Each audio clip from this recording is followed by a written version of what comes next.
that you will, for the next 30 days, make a decision that your first question to yourself when you find yourself conscious in the morning is, am I on my high-flying disc? Am I on my high-flying disc? What thoughts could I think that would put me there? And then as you're moving through the day, if the next important question that comes to you is, I can feel myself slipping from my high-flying disc. I have 17 seconds to do something about it. Can I stop this slight momentum in this 17 seconds? And then see yourself do it. The next thing that we think you've gathered from this conversation is the understanding of laying new pipes. That you stand as the receiver of whatever is in the pipeline that you have carved out. And that every thought you think that feels uncomfortable when you think it is literally carving out a pathway to unwanted things. Unwanted when you get there and unwanted on your way to getting there. So we think the combination of knowing that you have the ability to get on this high-flying disc, knowing that it's logical that you'll fall off for a while, but that you have 17 seconds to try not to, and that if you apply yourself a little bit, that you have a pretty good chance of staying on, of knowing that as you do 100% of your affirming when you are flying high, at the time that you're sitting around with friends and you're all laughing so much that you can hardly understand what the other one is saying because you're having so much fun, that's the time to make your affirmations to the universe of what you want. When your children are at their happiest, that's the time to affirm to them who you know them to be. When you are feeling at your best, that's the time to keep that momentum going by talking further, by adding more words to it. And any time other than that, be as quiet as you can be. Let no teaching moments ever come from anything less than your high-flying disc.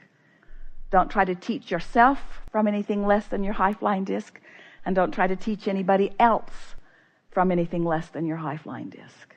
And then finally, the most significant of all of that, we want you to be easy with yourselves about it and to say anytime you are aware that you have slipped and that you are not on your high-flying disc, oh good, I embrace this clarifying moment. I appreciate this clarifying moment. Because what you're going to discover is you can have this lovely dance, mostly on the high-flying disc. But even on the high-flying disc, there are going to be more things that you're asking for. Because this is an inevitable fact of the eternal beingness that is you. You are never, ever going to get it done. Ever. There's never going to be a moment in time that new desires are not pulsing from you. And so there's never going to be a time that there is not a potential gap between what you're doing right now and who you've actually become. As you embrace that, as you accept that eternal nature, as it's all right for you when you're in a step one moment, and as you're appreciating the step two moment that Source is doing, as we have that wonderful wind at your back, as you acknowledge that step one and step two have already taken place, as someone said so brilliantly just now, without even your conscious awareness or notice of it in many cases. But you are putting your undivided attention upon step three, which is getting on that high-flying disc. People who are watching you are going to begin to come to you wanting to know what you have figured out. What is it that you are doing differently? And we would encourage you to keep it really general and really light with them. We would say things to them such as, I just decided to chill more. I've just decided to get a better night's sleep. I've just decided to get up in the morning and get off on a better foot. I've just decided to direct my thoughts toward more things that feel good. And I've discovered what a magnificent world this is. I love this world and all of the people in it. And I'm finding so many things in every day to praise and appreciate. And I think that's what's made the difference for me. And little by little, your paradigm shift will spread outward until others are experiencing their paradigm shift. But that will make no difference to your world because you have already firmly planted yourself on the high-flying disc. So you're going to live happily ever after anyway, you see.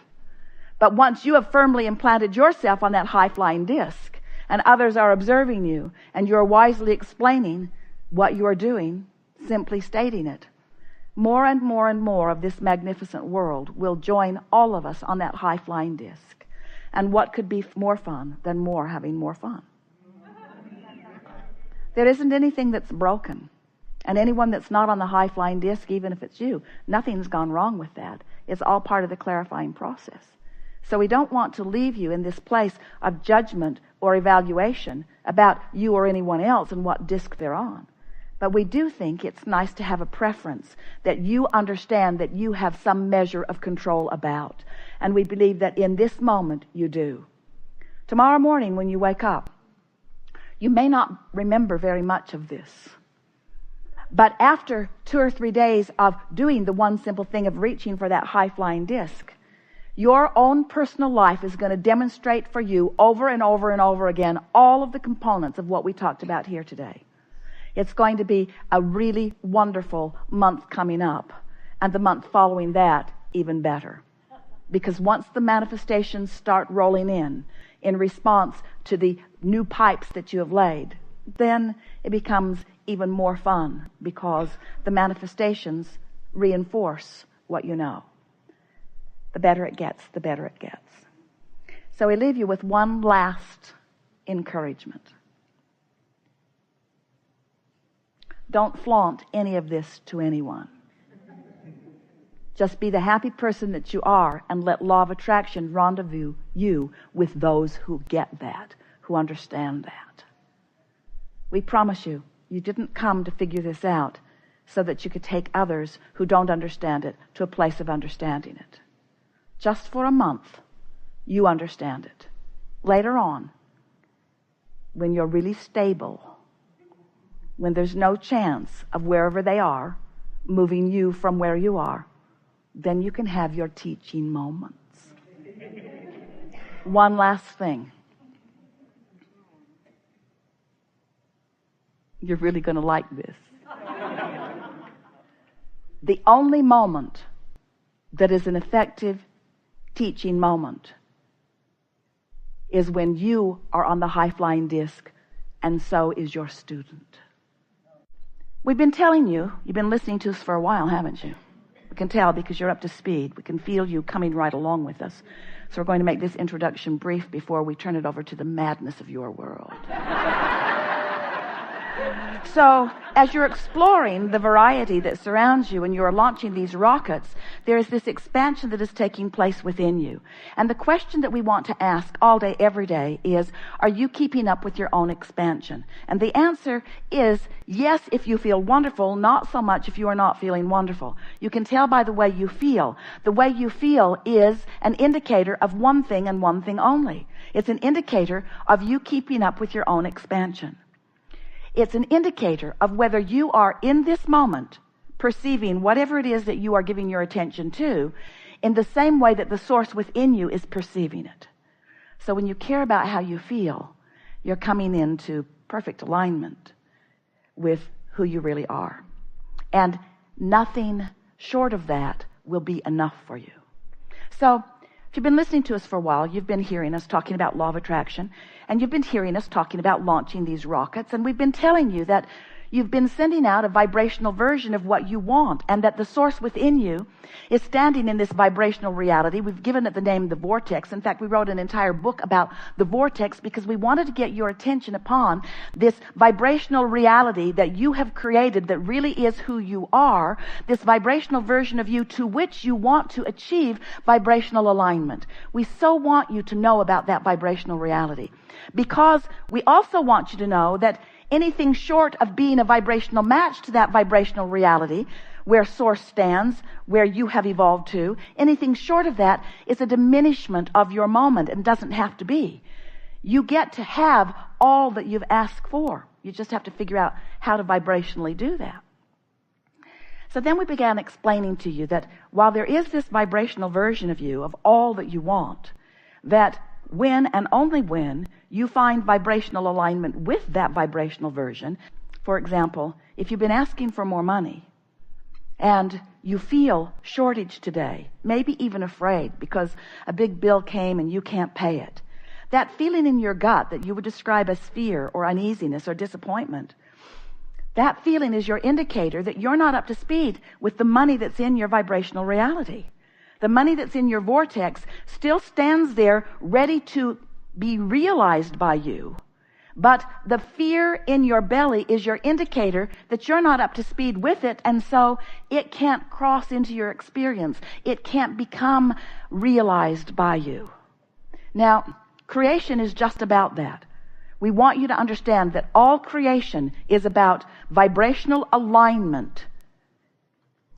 So now we want to say to you that every thought that you offer, whether it's something wanted or not wanted, creates a vibrational version of it that in the beginning does not have enough momentum to actualize into your experience. You've launched a lot of rockets of wanted and unwanted, and some of them have more momentum than others. But how they show up in your experience, how often they come, how steadily they're there, and how they feel when they get there is all about the momentum, which is all about the air time. It's all about the think time. It's all about the talk time. It's all about the attention time. Biggest word, it's all about the focus that you have been giving to them, you see. So that's why we now want to talk to you about your point of attraction, because you have laid the pathways to all kinds of things, wanted and unwanted. The question is, which of those pipelines is wide open and delivering a lot of payload to you, and which of those pipelines is closed and not giving you anything? So we began talking about this point of attraction, reaching for different things to call it. For a while we called it the grid. No one really liked that word, the grid. But the grid is sort of a framework that will be filled in later with the details that you will call real life reality. It's sort of like the frame of the house before you put the roof on, before you put the walls up, before you put the pretty stuff in it. So you're standing in your point of attraction all the time. Now we've evolved this analogy to say to you that this grid is spinning because your point of attraction is gathering cooperative components, meaning gathering the components that equal who you are, and that there is a vibrational spinning grid that you could liken to the emotions on your emotional scale. In other words, there's that high-flying grid that feels like love and passion, eagerness, and there's that low-flying grid that feels like despair, grief, fear. And then there's the overwhelming grid. It occurred to Esther the other day that it's like the 7 dwarfs. There's happy and grumpy, dysfunctional, passive aggressive. We're up to about 200 dwarfs now. But you know which grid you are. You know where you are. If ornery people seem to be everywhere you go, you just kind of got to admit that you're on the ornery disc. And you're having the ornery meeting with those others who have gathered there. So we're going to be talking here today about what you've got going on. You've got some habits of thought that aren't serving you. You've got some habits of thought that are serving you. You've got some dormant beliefs that don't affect you very often, but every now and again one of them is activated by something you see or something that you hear, and then it begins to affect you for a little while. And we really want to call your attention to this really important thing, and that is your point of attraction is now. It's right now. It doesn't matter what happened yesterday. It only matters what you're doing vibrationally now.